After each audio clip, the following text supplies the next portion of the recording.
매일매일 돈 버는 습관, 돈 버는 지혜입니다. 재난지원금 신청 및 지급이 진행 중이면서 이 신청도 그만큼 많아지고 있다고 하는데 애매모호한 상황일 경우 웬만하면 다 준다고 합니다. 중위소득 180%에 맞춰 정부가 이미 발표한 건강보험료 합산의 기준이 달라지진 않겠지만 이 신청이 받아들여질 대상자를 합하면 전국민 90% 정도가 된다고 합니다. 그렇다면 재난지원금 지급 대상에 추가될 2%는 어떤 사람이 가능한지 살펴보겠습니다. 첫 번째, 지난해 소득 줄어든 건보 지역 가입자. 재난지원금 지급 대상자는 올해 6월분 건보료 가구당 합산액을 기준으로 선정되었습니다. 지난해 소득에 맞추어 건보료가 책정되는 직장 가입자와 달리 지역 가입자는 2019년 소득이 기준이 되는데요. 코로나19로 인해 작년벌이가 크게 줄어든 자영업자, 살림살이가 어려워진 은퇴 가구는 분리할 수밖에 없는 구조입니다. 2019년보다 지난해 소득이 감소해 재난지원금 지급 대상에 들어간다고 판단되면 우선 이 신청을 하는 게 좋습니다. 지난해분 종합소득세 신고, 납부를 한 다음 소득금액 증명원을 제출하면 인정해준다고 합니다. 종소세 납부 대상자가 아니라면 다른 소득 증빙 자료를 활용해도 된다고 하며 지역 가입자 가구는 물론 가구원 중에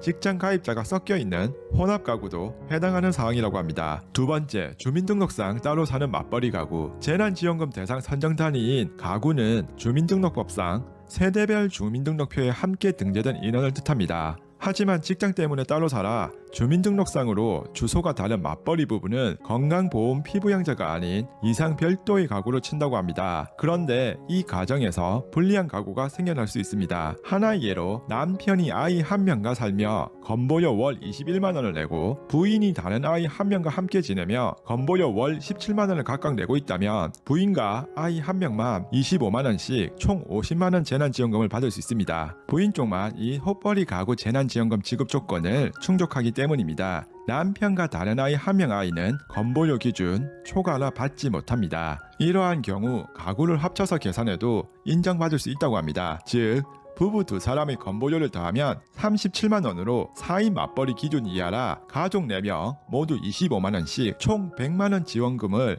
받을 수 있게 됩니다. 부부의 합산 건보료가 재난지원금 신청에 유리한 쪽으로 이 신청하면 받을 수 있다고 합니다. 세 번째, 7월 이후 혼인, 출산 등 가족 추가. 재난지원금은 올 6월 30일 주민등록상 가구를 기준으로 지급하게 됩니다. 하지만 7월 이후 결혼해 새로 가정을 꾸렸다면 꼼꼼히 챙길 필요가 있는데요. 아이가 태어났다면 말할 것도 없이 헛벌이, 맞벌이, 직장, 혼합가입자 할 것 없이 가구원 수가 한 명 늘어날 때마다 기준 금액이 올라가기 때문입니다. 예를 들어 맞벌이 부부가 합쳐서 30만원 건보료를 내고 있다면 2인 맞벌이 기준에 걸려 재난지원금을 받지 못하지만 7월에 부부 사이 아이가 태어났다면 얘기가 달라집니다. 3인 맞벌이 31만원 이하 기준을 충족하기 때문에 재난지원금 대상에 들어가게 됩니다. 이 신청을 하게 되면 이 가족이 받을 재난지원금은 0원에서 75만원을 받을 수 있게 됩니다. 꼭 출생이 아니어도 가구원 수가 7월 이후 늘어났다면 건보료 합산액을 따져본 후 이 신청을 하면 됩니다.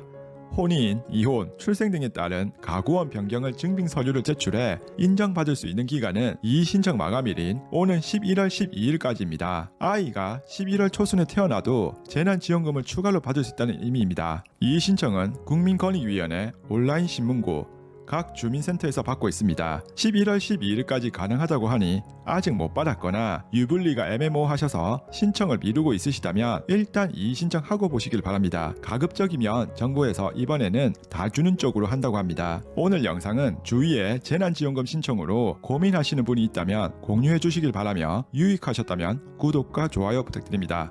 감사합니다.